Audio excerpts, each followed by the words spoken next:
शुरू करें। सभी पत्रकार बंधुओं को नमस्कार। अडानी के भ्रष्टाचार को उजागर करने की सजा मुझे 6 महीने जेल के रूप में मिली। और आपको याद होगा कि देश की संसद में मैंने नारा लगाया था प्रधानमंत्री जी के सामने कि मोदी अडानी भाई भाई देश बेच के खाई मलाई। क्योंकि 18 महीने पहले हिंडनबर्ग की एक रिपोर्ट आई जिससे पूरा देश और पूरी दुनिया अचंभित रह गए। वो रिपोर्ट क्या कह रही थी? वो रिपोर्ट यह कह रही थी कि दुनिया के तमाम घोटालेबाजों को इकट्ठा करके भारत से मनी लॉन्ड्रिंग करके अडानी ने हजारों करोड़ रुपए मॉरिशस में फर्जी कंपनियां बना के चैन चुंग लिंग, नासिर अली, इन लोगों के माध्यम से फर्जी कंपनियां बना के हजारों करोड़ रुपए लगाया। और उन्हीं कंपनियों के जरिए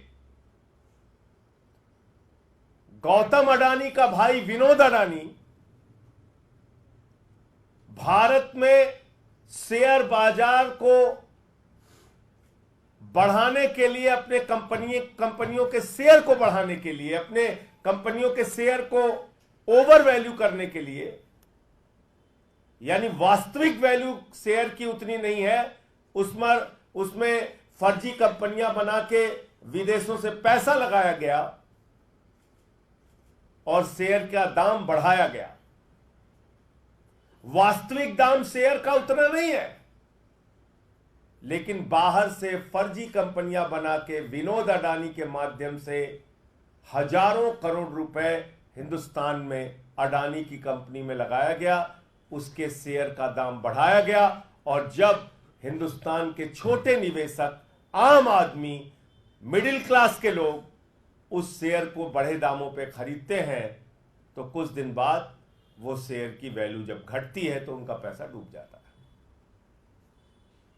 और याद रखिएगा, न्यू पेंशन स्कीम, देश के लाखों कर्मचारियों की पेंशन, एनपीएस, उसका पैसा भी शेयर मार्केट में लगता है। एलआईसी का पैसा भी शेयर मार्केट में लगता है।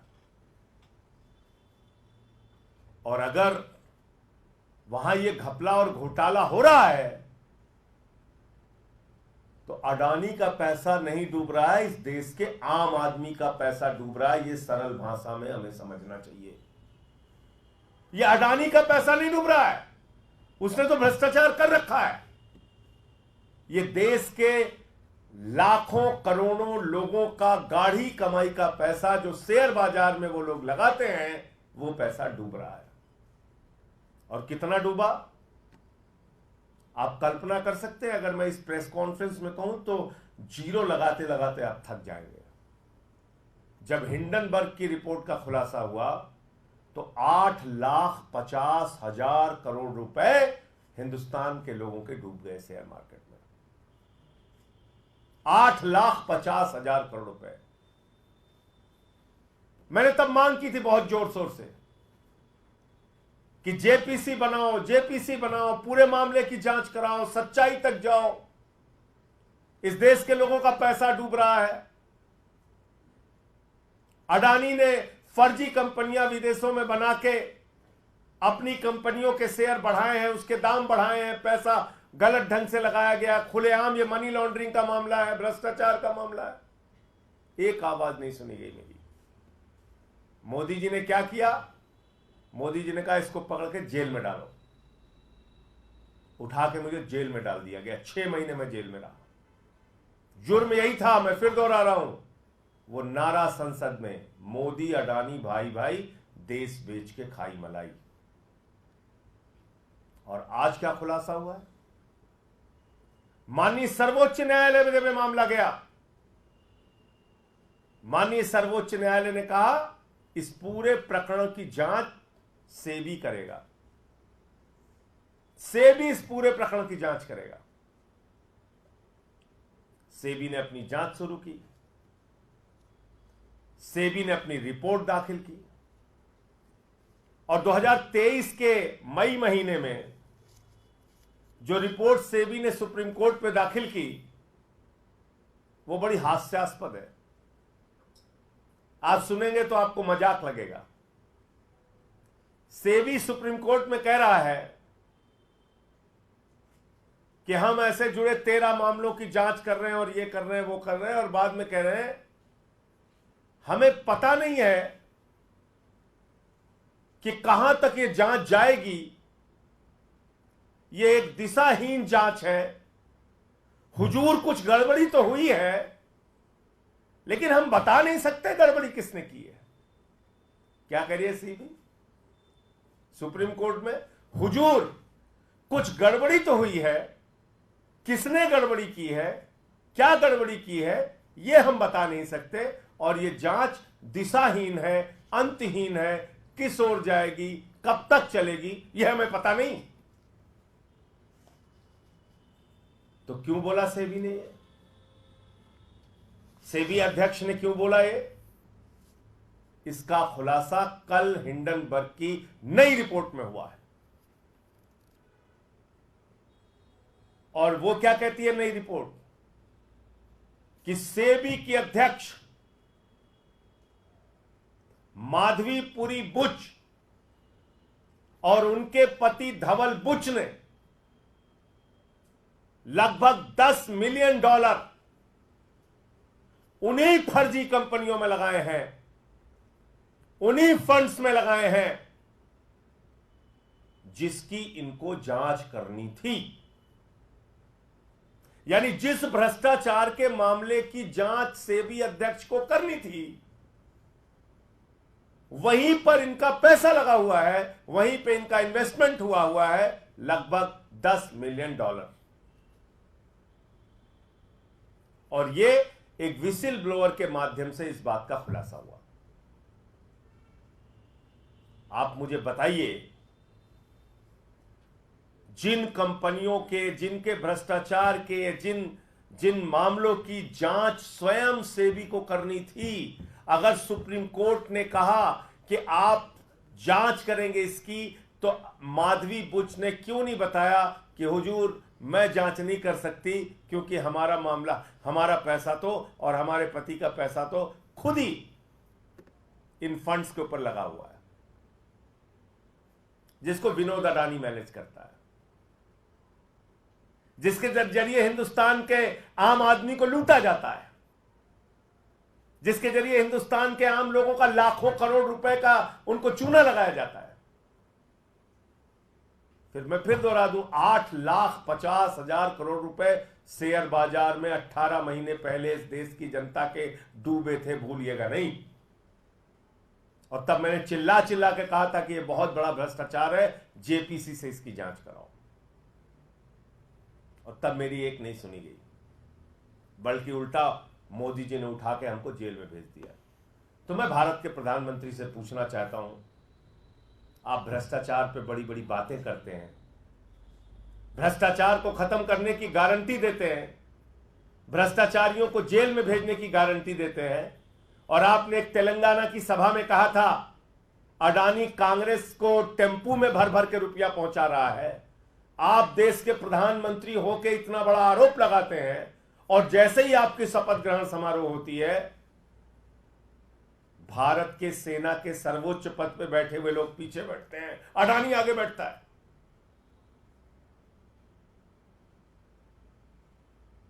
यह आपकी असलियत है प्रधानमंत्री जी।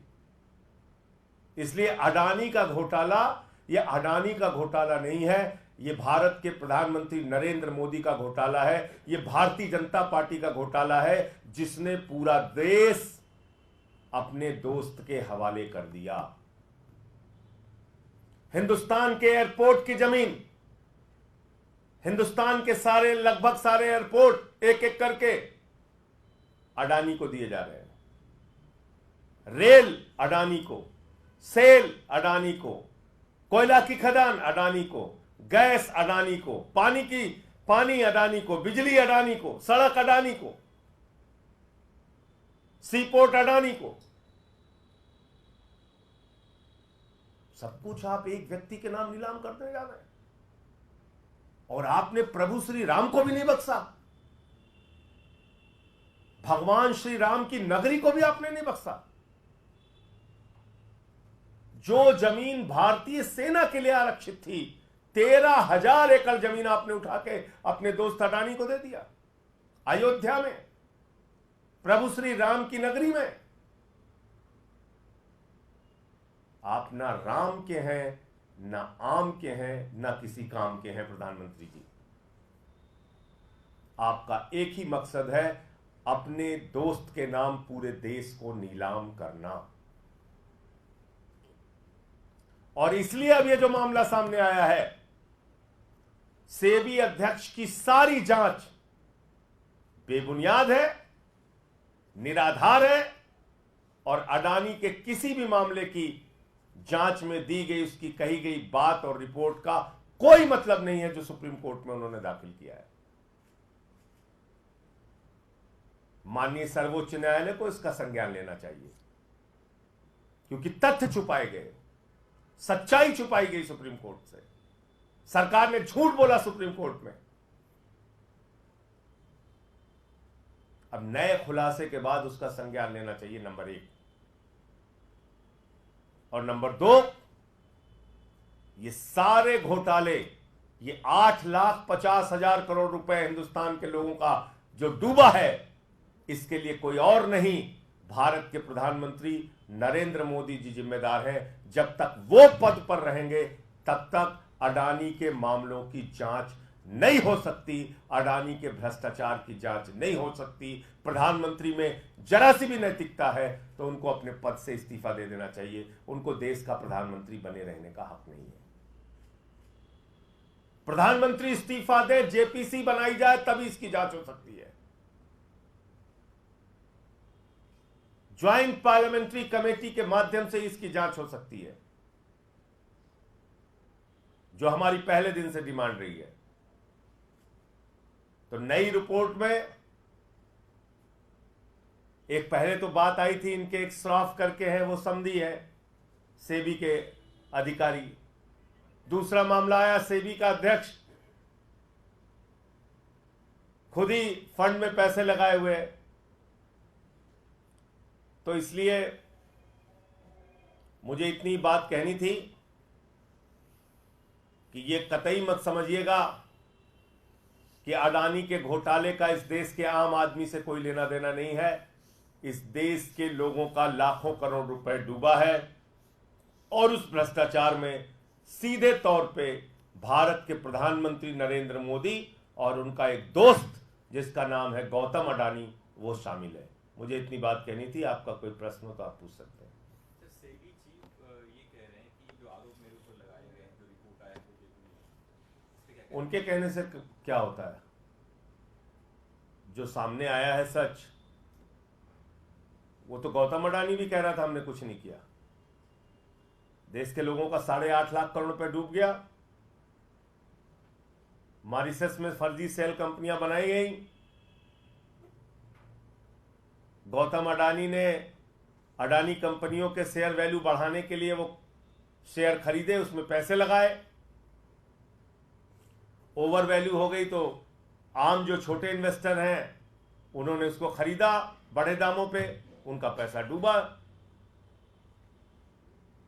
जब उसकी मार्केट वैल्यू कम हुई तो ये पूरा मामला है। उनके कहने से कुछ नहीं होता, अब पूरी सच्चाई सामने आ चुकी है। सर, एक और मामला है, उपराज्यपाल के कहने पर 3 सरकारी इंजीनियर को निलंबित कर दिया गया है। मुख्यमंत्री के आवास निर्माण से जुड़े हुए थे, इनकी अहम भूमिका थी इस पूरे मामले में। इस पर क्या कहना है सर? देखिए, ऐसा है कि उपराज्यपाल के पास 24 घंटे सिर्फ एक काम पे लगाया गया है, आम आदमी पार्टी के नेताओं को बदनाम करो, आम आदमी पार्टी के खिलाफ कोई न कोई केस बनाओ, झूठी खबरें मीडिया में प्लांट करो, कभी केजरीवाल के स्वास्थ्य से जुड़ी, कभी कुछ बीमारी का मजाक उड़ाओ। इन्हीं सब कामों में उपराज्यपाल महोदय का समय जा रहा है। उनको अपने संवैधानिक दायित्वों का निर्वहन नहीं करना है, इसलिए वो अपना काम कर रहे हैं, हम अपना काम कर रहे हैं।